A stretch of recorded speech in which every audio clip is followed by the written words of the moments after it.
اور نہیں اور تو کوئی بات نہیں ہے، پھر شاید تم اس ماحول سے گھبرا گئی ہو، چلو میں تمہیں گھر چھوڑاؤں۔ انہوں نے کہا تو وہ نفے میں سر ہلاتے ہوئے بولی، ابھی نہیں، کل چلی جاؤں گی، کل میں پہلے تمہارے گھر جاؤں گا۔ انہوں نے کہا تو وہ افسردگی سے مسکرائی، اس کا مطلب ہے آپ کو میری بات کا یقین نہیں ہے، تمہاری حماقتوں کی وجہ سے۔ وہ ہونٹ بھیج کر دوسری طرف دیکھنے لگے، ناراض متوں میں مذاق کر رہا تھا، چلو کمرے میں جاؤ، میں بھی چلتا ہوں، آپ جائیں میں چلی جاؤں گی۔ اسے کہا تو وہ خدا حافظ کہہ کر تیز قدموں سے چلتے ہوئے لفٹ میں بند ہو گئے تو وہ بوجھل قدموں سے اپنے روم میں آ گئی۔ وہ ابھی ابو کے پاس سے نہیں آنا چاہتی تھی اور نہ ہی اس کا آفس جانے کو دل چاہ رہا تھا، کوئی مجبوری بھی نہیں تھی کیونکہ بیگم آفندی خود اسے کہہ چکی تھی کہ جب تک ابو ٹھیک نہیں ہو جاتے اسے آفس آنے کی ضرورت نہیں ہے، لیکن اس کے ساتھ جو انہوں نے اسے سوالیہ نشان دیا تھا اس سے وہ کسی کام کی نہیں رہی تھی۔ بوجھل دل اور الجھے ہوئے ذہن کے ساتھ وہ بھلا کیا کر سکتی تھی؟ نیندیں بھی اچاٹ ہو گئی تھی جب یہ اسے سوچا کہ پہلے بیگم آفندی سے ان کی شرط معلوم کرے، ورنہ اپنے طور پر سوچ سوچ کر تو وہ پاگل ہو جائے گی، اور صرف اسی مقصد سے وہ آفس آئی تھی۔ کیسے ہیں تمہارے ابو؟ نادرا نے اسے دیکھتے ہی پوچھا تھا۔ ٹھیک ہے، میڈم آ گئی؟ اس کے ذہن پر بیگم آفندی سوار تھی۔ نہیں، کیوں، تمہیں مزید چھٹی لینی ہے؟ نادرا یہی سمجھی تھی۔ نہیں، اس نے کہا، تبھی سامنے سے بیگم آفندی کو آتے دیکھ کر وہ اپنی جگہ سے کھڑی ہو گئی اور قریب آنے پر انہیں سلام بھی کیا، لیکن وہ اسے یکسر نظر انداز کرتے ہوئے اپنے کمرے میں چلی گئی تو اس کا دل مزید وسوسوں میں گھر گیا۔ کچھ ہرٹ بھی ہوئی تھی جب ہی نادرا سے نظریں چرا کر بیٹھتے ہی کمپیوٹر آن کیا تو پیپر پر ابھی بھی وہی نظم تحریر تھی۔ مجھے خبر تھی کہ بعد صبا کے جھونکے کو میں اپنی سانسوں میں کچھ دیر روک سکتا ہوں۔ اس نے کمپیوٹر آف کر دیا اور کچھ دیر گلاس وال سے ادھر شہریار آفندی کے خالی کمرے کو دیکھتی رہی، پھر اٹھ کر بیگم آفندی کے کمرے کی طرف آ گئی۔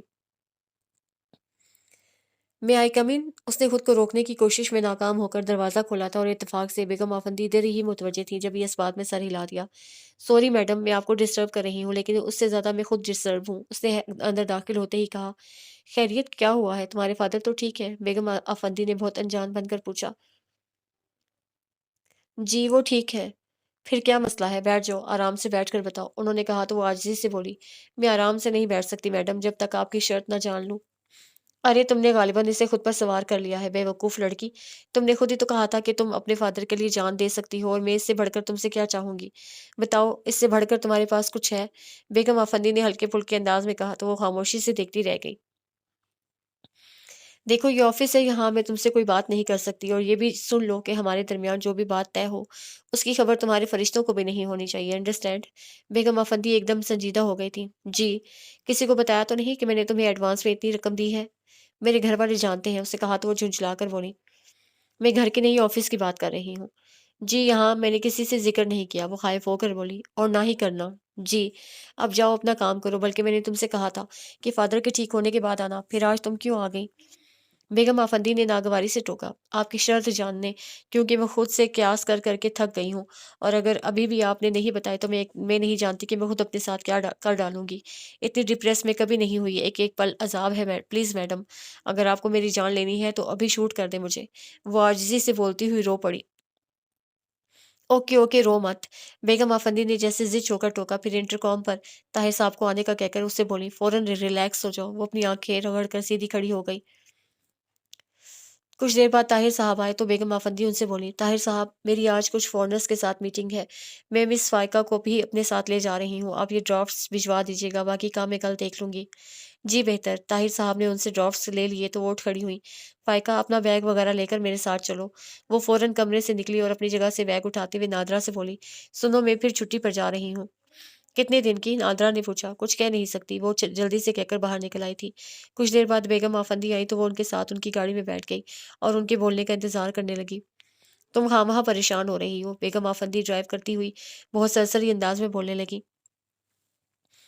میں نے کوئی کڑی شرط نہیں رکھی، پھر تمہیں اختیار ہے، مانو نہ مانو، میں تمہیں فورس نہیں کروں گی، چاہو تو ریجیکٹ کر دینا۔ وہ خاموش رہی۔ ویسے ان 4 دنوں میں تم نے کیا کیا قیاس کیا؟ بیگم آفندی کا انداز ہنوز عام سا تھا، یعنی کوئی تجسس نہیں تھا۔ جب ہی اس نے کوئی جواب نہیں دیا تو قدرے رک کر وہ اس پر ایک نظر ڈال کر کہنے لگی، بچے روٹھے ہوئے اچھے لگتے ہیں، اور مجھے روٹھے ہوئے بچوں کو منانے میں بہت مزہ آتا ہے۔ پہلے ذرا سا منہ بسورتے ہیں، پھر کھلکھلا کر ہنس دیتے ہیں۔ شاعری بھی کبھی کبھی یوں ہی تمہاری طرح ناک پھلا کر بیٹھ جاتا ہے۔ تب پتہ ہے میں اسے کیا کہتی ہوں؟ وہ بالکل غیر ارادی طور پر گردن موڑ کر انہیں دیکھنے لگی تھی۔ بیلون،